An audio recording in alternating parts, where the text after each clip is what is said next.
Hello friends, welcome to my channel. I am Kapil Malik and in this video we will be discussing about the urban air pollution in India, an important topic for UPSC civil services.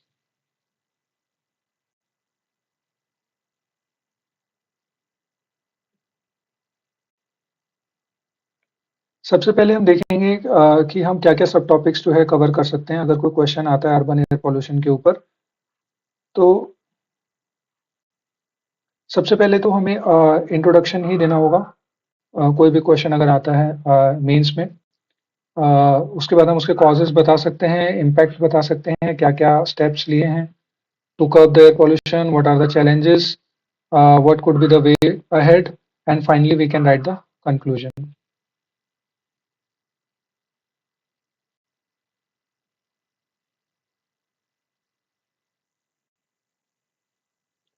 Introduction में हम अगर उससे related कोई news है तो पहले उसी से हम स्टार्ट कर सकते हैं अपने मेंस के आंसर को।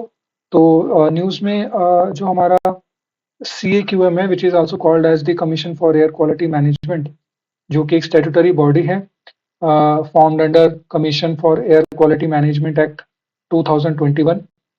इसने stage 3 GRAP stands for graded response action plan, इसको इम्प्लीमेंट किया है दिल्ली एनसीआर और उसके एडजॉइनिंग एरियाज में एयर पोल्यूशन लेवल्स को देखते हुए। जो ग्रैप होता है ये एक इमरजेंसी रिस्पांस मैकेनिज्म होता है जो कि इनिशिएट करवाया जाता है जब दिल्ली एनसीआर और उसके एडजॉइनिंग स्टेट्स का जो पॉल्यूशन एयर पॉल्यूशन लेवल्स है वो काफ़ी ज़्यादा हो जाता है। सो ग्रैप के अंदर टोटल 4 स्टेजेस होती हैं based on AQI levels.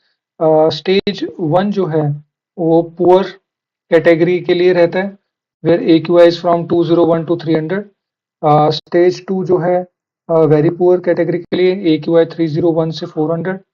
Stage 3 जो है फॉर सीवियर कैटेगरी AQI 401 से 450 एंड स्टेज 4 जो है वो severe plus category when AQI levels are greater than 451।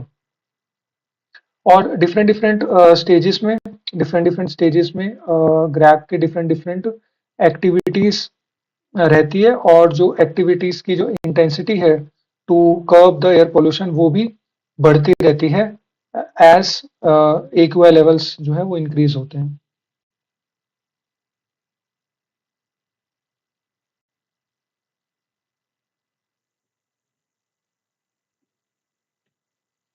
Next आप इंट्रोडक्शन में डेटा से भी शुरू कर सकते हैं अपने आंसर को। You can quote the world air quality report 2024-25 source IQ air. IQ air एक Swiss based air quality technology company है। सो इट सेज कि इंडिया जो है वो वर्ल्ड की 5th मोस्ट पॉल्यूटेड कंट्री है। 30 मोस्ट पॉल्यूटेड सिटीज जो world की हैं उसमें से 13 जो है वो इंडिया में है। जो वर्ल्ड की जो मोस्ट पॉल्यूटेड सिटी है वो भी इंडिया में है विच इज़ बायरनीहाट। और जो दिल्ली है वो वर्ल्ड की मोस्ट पॉल्यूटेड नेशनल कैपिटल है एंड वो ये पोजीशन 6 ईयर से होल्ड कर रही है।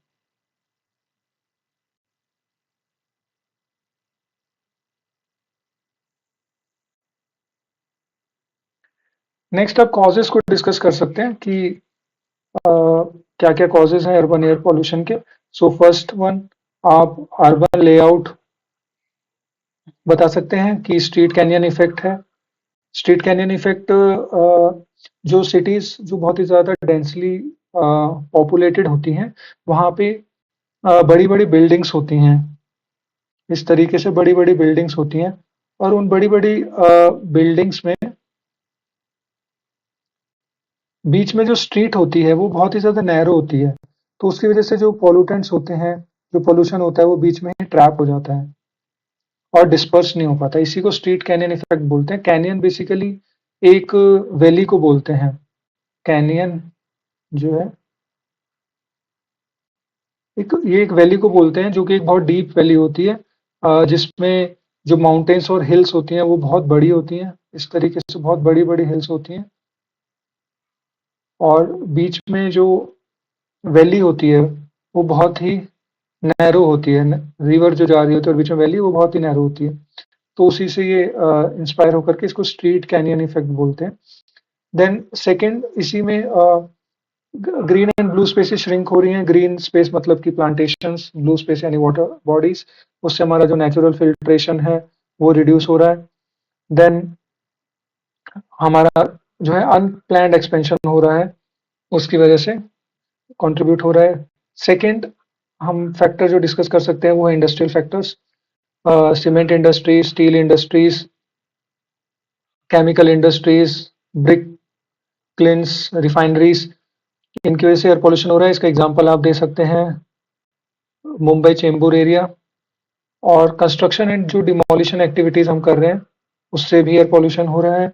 इसका एग्जांपल आप दे सकते हैं गुरुग्राम का गोल्फ कोर्स रोड पे जो कंस्ट्रक्शन एंड डिमोलिशन चल रहा है काफी तेजी से।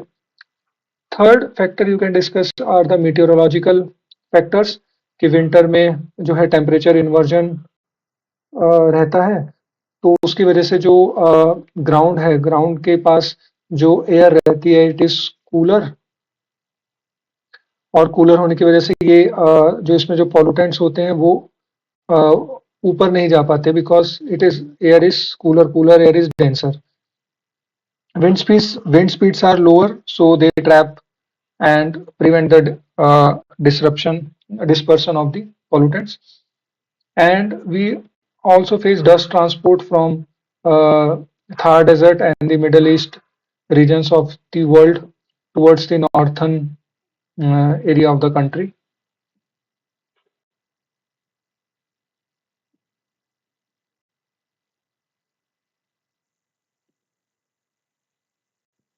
Next cause, fourth cause you can discuss is the transboundary air pollution. इसमें आप एग्जांपल सीजनल स्टबल बर्निंग का दे सकते हैं, जो कि दिल्ली के अराउंड जो स्टेट्स हैं वहां से कंट्रीब्यूट होता है। For example from Haryana, Punjab, UP. Okay, next fifth you can cause you can talk is vehicular emissions. More number of vehicles hence more vehicular emissions. So इसमें एग्जांपल आप दे सकते हैं कि Delhi vehicles they have doubled since 2005 as compared to 2005.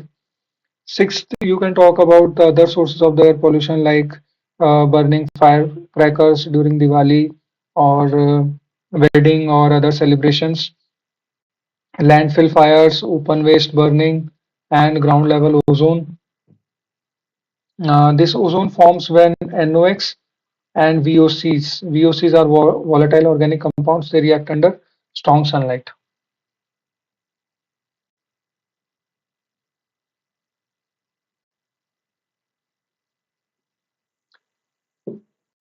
Next, we can discuss the impact of air pollution. First and foremost would definitely be the health impacts. इसमें आप बता सकते हैं एयर पोल्यूशन से कार्डियोवास्कुलर डिसीज हो रहे हैं, रेस्पिरेटरी डिसीज हो रहे हैं। उसके एग्जांपल दे सकते हैं जैसे अस्थमा, ब्रोंकाइटिस और इरिटेशन इन आइज।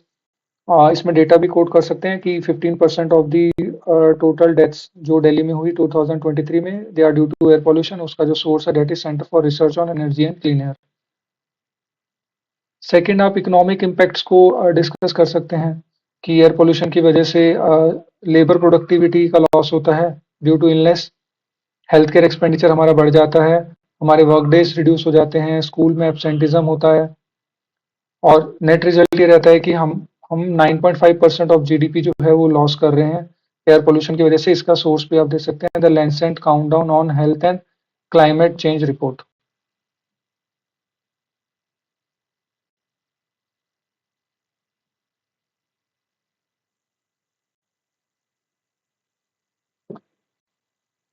जो थर्ड कॉज है,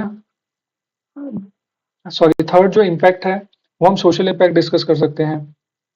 एयर पोल्यूशन से क्वालिटी ऑफ लाइफ इफेक्ट होती है, बिकॉज उससे पुअर विजिबिलिटी होती है, खास करके विंटर में when there is more fog and mist. And then schools का क्लोजर हो जाता है, ऑफिस का क्लोजर हो जाता है, तो नॉर्मल लाइफ लोगों की इफेक्ट करती है। वल्नरेबल ग्रुप्स जो हमारे हैं उन पे काफी ज्यादा इफेक्ट पड़ता है। वल्नरेबल ग्रुप्स कि आप एग्जांपल दे सकते हैं लाइक एल्डरली पीपल और children and pregnant women.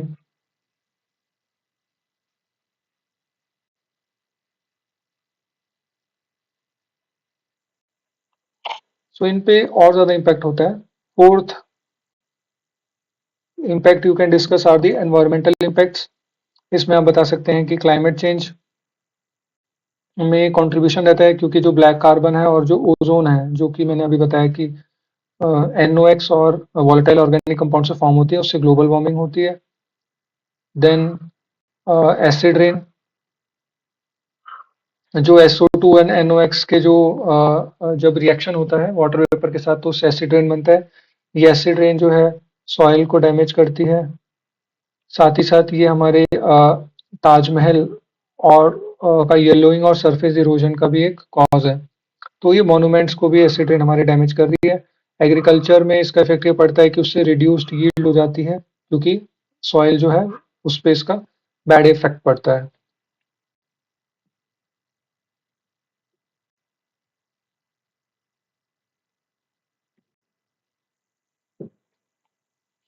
Next आप स्टेप्स डिस्कस करेंगे, क्या क्या स्टेप्स लिए हैं to curb the air pollution. उसमें सबसे इम्पोर्टेंट और सबसे पहला is the NCAP which is called as the national clean air programme.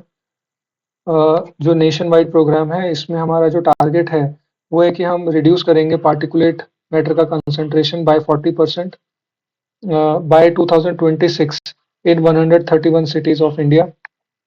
These cities are called as the non-attainment cities, और इनमें जो एयर पोल्यूशन का जो लेवल है वो कंसिस्टेंटली जो हमारे NAAQS national ambient air quality standards उससे ज़्यादा है। Then GRAP graded response action plan, CAQM commission for air quality management.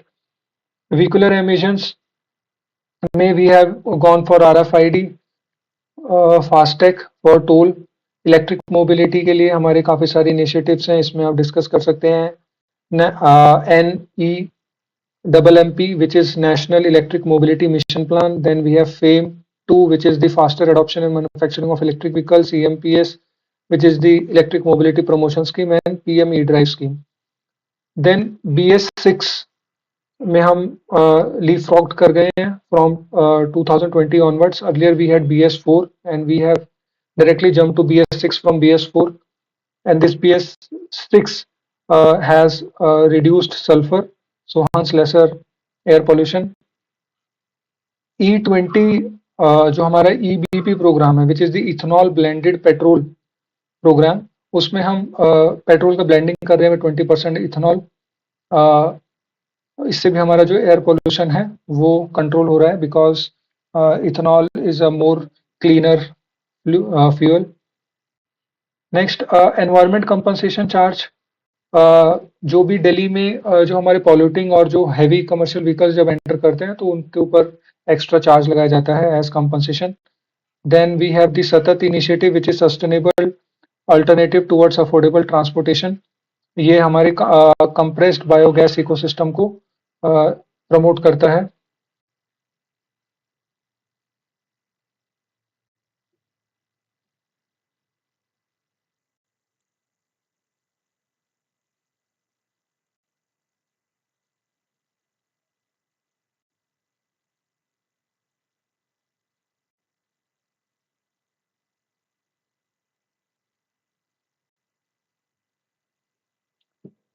Next for municipal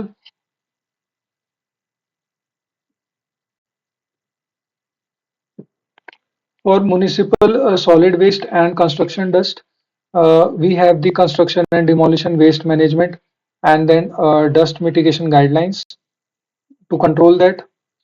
For landfill fires, जो कि हमारे वेस्ट में जो डिपॉजिटेड है लीगेसी वेस्ट, जो बेसिकली ओल्ड और जो एक्यूमुलेटेड एंड अनट्रीटेड वेस्ट है जो कि डम्प्ड है लैंडफिल्स में, उसमें जो लैंडफिल फायर्स होती है उसको कंट्रोल करने के लिए हम बायो माइनिंग और बायो रेमिडिएशन कर रहे हैं। बायो माइनिंग में हम उस वेस्ट को साइंटिफिक प्रोसेस के थ्रू ट्रीट करके उसमें से यूजफुल मटेरियल को एक्सट्रैक्ट करते हैं, और बायो रेमिडिएशन में हम जो है माइक्रो ऑर्गेनिजम्स की मदद से डी ऑर्गेनिक मैटर को डिकम्पोज करते हैं। Then brick kilns zigzag technology भी अडॉप्ट कर रहे हैं हम। नॉर्मली जब जो ब्रिक क्लिन्स होती हैं उसमें जो फ्लू गैसेस होती हैं उनका जो पाथ होता है वो स्ट्रेट होता है, तो उसकी वजह से पॉल्यूशन भी ज़्यादा होता है। बट आजकल जो जिगजैग टेक्नोलॉजी चल रही है उसमें जो फ्लू गैसेस निकलेंगी ब्रिक क्लिन से, वो जिगजैग पाथ में उनका रहता है, तो उसकी वजह से पॉल्यूटेंट का लेवल भी डिक्रीज हो जाता है। और थर्मल एफिशिएंसी ऐसे जो ब्रिक क्लिन्स रहती हैं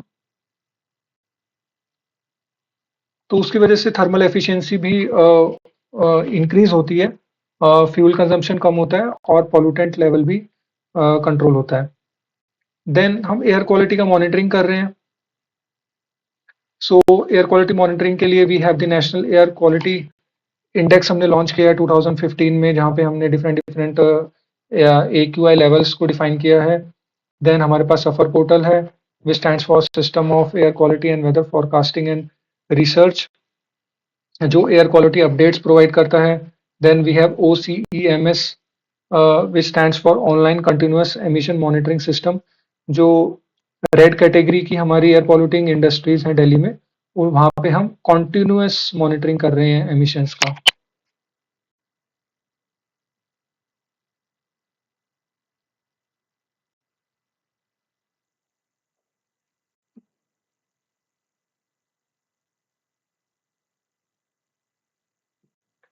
Next are the challenges which we are facing in curbing the air pollution. First, you can say that air pollution is multi-sectoral. So multi-sectors involve होने के कारण और वो भी जो sectors हैं they are informal and unorganized sectors, so उनको regulate करना बहुत मुश्किल हो रहा है। और जो sources भी हैं they are also uh, various sources, different sources, so वहाँ से भी हमें डिफिकल्टी हो रही है, चैलेंज है। दूसरा, फॉसिल फ्यूल पे हमारा डिपेंडेंस काफ़ी ज़्यादा है। हमारा जो एनर्जी मिक्स है that is coal dominated, solid fuels का कंजम्पशन ज़्यादा है हाउस होल्ड्स में। और रेन्यूएबल एनर्जी और का पे जो हम ट्रांजिशन कर रहे हैं वो भी काफ़ी स्लो है, specially in rural areas. Urbanisation काफ़ी ज़्यादा हो रहा है because India is under growing phase, motorisation हो रहा है, प्राइवेट व्हीकल्स बढ़ रहे हैं, बिकॉज हमारा जो पब्लिक ट्रांसपोर्ट है वो भी काफ़ी इनएडिक्वेट है।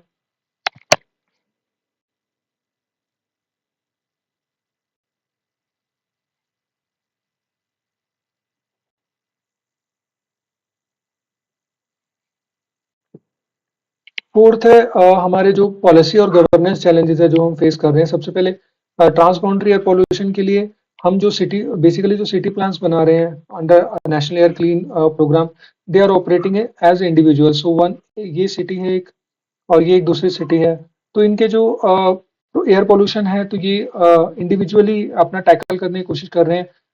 बट जो ट्रांस बाउंड्री हो रहा है यहाँ की एक्टिविटीज की वजह से पॉल्यूशन जो यहाँ पे जा रहा है उसके लिए हम उतना ज़्यादा इनिशिएटिव नहीं ले रहे हैं।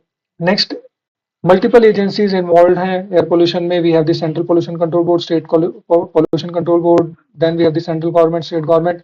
तो उसकी वजह से भी डिसीजन मेकिंग वगैरह और इम्प्लीमेंटेशन में चैलेंजेस आ रहे हैं। पुअर एनफोर्समेंट हो रहा है, स्टबल बर्निंग पे कोई कंट्रोल नहीं हो रहा है, कंस्ट्रक्शन पर कोई रेगुलेशन या कंट्रोल नहीं है, इंडस्ट्रीज के स्टैंडर्ड्स फॉलो हो रहे हैं नहीं हो रहे हैं, उस पर कंट्रोल नहीं है, आउटडेटेड इंडस्ट्रियल बॉयलर्स वगैरह हैं। हम लोग क्राइसिस टाइम रिएक्टिव मेजर्स ले रहे हैं, प्रोएक्टिव एक्शन नहीं है। जब बहुत ज़्यादा एयर पोल्यूशन बढ़ जाता है तब टेम्परेरी एक्शंस वगैरह लेकर आते हैं जैसे गैप वगैरह, बट लॉन्ग टाइम या लॉन्ग टर्म एक्शंस नहीं है।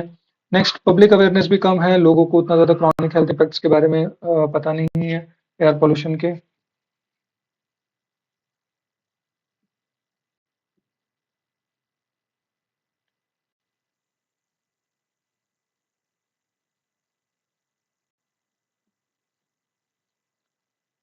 नेक्स्ट, जो एमएसएमई हैं, micro small and medium enterprises, उनके पास लैक ऑफ फंड्स हैं तो पॉल्यूशन कंट्रोल मेजर्स इंप्लीमेंट करवाना वहाँ पे भी मुश्किल है। देन हमारे पास मॉनिटरिंग एंड डेटा गैप्स हैं क्योंकि हम रियल टाइम पे डेटा इंटीग्रेशन जो हमारा नेटवर्क है वो काफ़ी वीक है। PM2.5 और PM10 के जो मॉनिटर्स हैं वो भी इंस्टॉल नहीं है काफ़ी सारे स्मॉलर टाउन्स में। जो हमारे नेशनल स्टैंडर्ड्स हैं दे आर मोर रिलैक्स्ड, इसको बोल सकते हैं लैक्स, LAX। हमारे नेशनल स्टैंडर्ड लैक्स हैं, they are more relaxed as compared to the WHO guidelines. WHO world health organisation जो कहता है PM 2.5 के लिए, उसका वो 5 माइक्रोग्राम पर मीटर क्यूब है, बट इंडिया के national ambient air quality standard में इट इज 40। सिमिलरली PM 10 के लिए 15 and 60, एंड NO2 के लिए 10 and 40।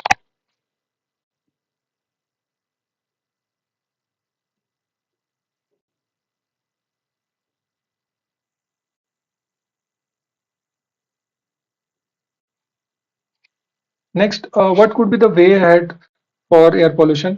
सबसे पहले तो first point, economic and financial measures लेने पड़ेंगे। अगर एयर पॉल्यूशन को कम करना है तो फंडिंग तो हमें एडिक्वेट रखनी ही पड़ेगी। तो उसके लिए हम इनोवेटिव टूल्स वगैरह यूज कर सकते हैं, जैसे green bonds and pollution taxes. जो पॉल्यूटिंग एक्टिविटीज हैं उस पर और टैक्स लगा के हम अपना फंडिंग इंप्रूव कर सकते हैं। रेन्यूएबल और ईवी की तरफ जो हम जा रहे हैं उसमें हम जो इन्वेस्टमेंट्स कर रहे हैं उसको हमें उसमें रिस्क शेयरिंग करना पड़ेगा, ताकि जो इन्वेस्टर है उसको हम प्रोटेक्ट कर पाए और ज़्यादा इन्वेस्टमेंट हो पाए।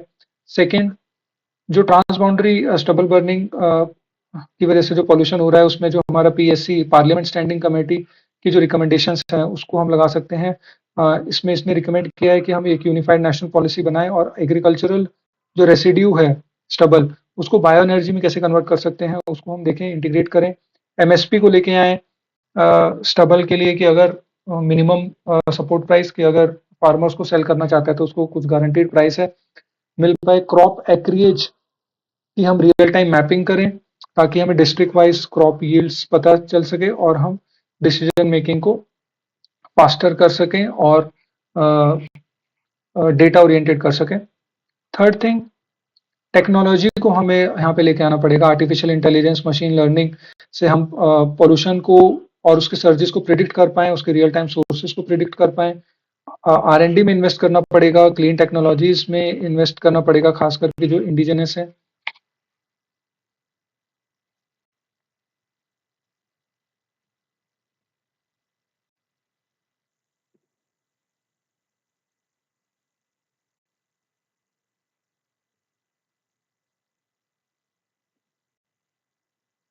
नेक्स्ट है गवर्नेंस ऑन इंस्टीट्यूशनल फ्रेमवर्क में हमें लीगल फ्रेमवर्क लाना पड़ेगा। जो NC कैप है वो अभी स्टैट्यूटरी उस पर बैकिंग नहीं है, यानी उसके लिए कोई एक्ट नहीं बनाया गया, तो उस पे उसको एक एक्ट बना सकते हैं, ताकि उसमें ज़्यादा इन्फोर्समेंट मिल पाए, ज़्यादा पावर्स रह पाए। और इंस्टीट्यूशनल फ्रेमवर्क में भी हमें जो हमारे पॉल्यूशन कंट्रोल बोर्ड्स हैं उनको थोड़ा एम्पावर करना पड़ेगा, ताकि वो स्ट्रिक्ट एनफोर्समेंट करवा पाए। इंटरस्टेट कोऑर्डिनेशन को हमें इम्प्रूव करना पड़ेगा।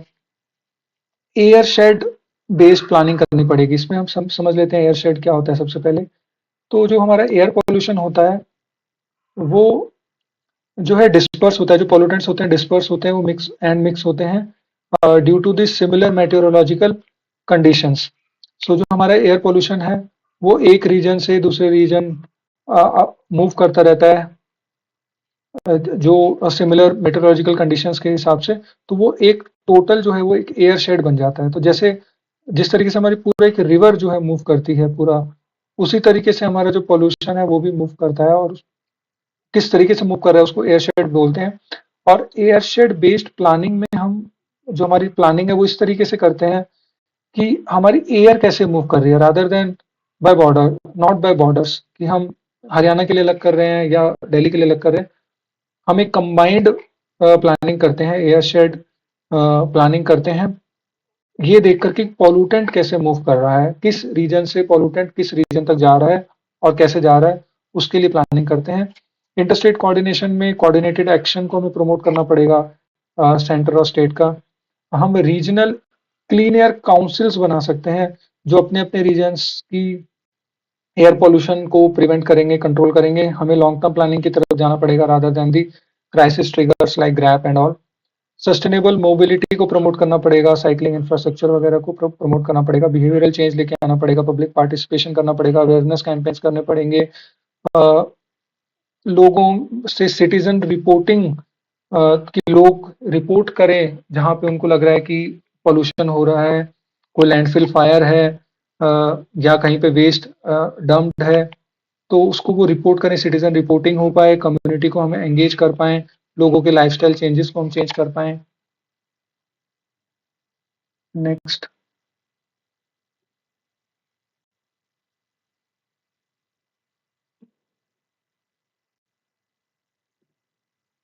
नेक्स्ट है कंक्लूजन। सो एयर पोल्यूशन पे अगर हम हमें कंक्लूजन लिखना है, तो आप इसमें एक 5W एंड 1H अप्रोच लगा सकते हैं। 5Ws हमारे रहेंगे what, when, sorry where, when, why, who, how. So इन एस्पेक्ट्स में जब आप सोचेंगे what, where, when, why, who and how approach लगाएंगे, तो उससे हम एक कंक्लूजन फ्रेम कर पाएंगे। जैसे कि आप ये लिख सकते हैं कि जो इंडिया की जो क्लीन एयर जर्नी है, इंडिया को जो क्लीन एयर जर्नी लेनी है, उसमें हमें क्या करना पड़ेगा। हमें लॉन्ग टर्म मेजर्स लेने होंगे, sustained measures, integrated approach, multi level approach, multi sector approach, data backed approach, technology driven approach, ये सब हमें करनी पड़ेगी। और तो कहाँ करना है वो यहाँ पे आ जाएगा। वेयर मतलब कहाँ करना है, व्हाट यानी कि हम क्या करना चाह रहे हैं, यानी क्लीन एयर जर्नी लेना चाह रहे हैं। हाउ मतलब कैसे लेना चाह रहे हैं। और वाई मतलब क्यों लेना चाह रहे हैं, क्योंकि हम हेल्दियर एयर चाहते हैं सभी के लिए।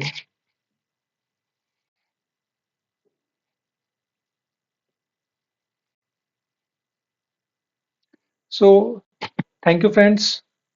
So thank you. So thank you friends, मिलते हैं नेक्स्ट वीडियो में। तब तक के लिए बाय बाय।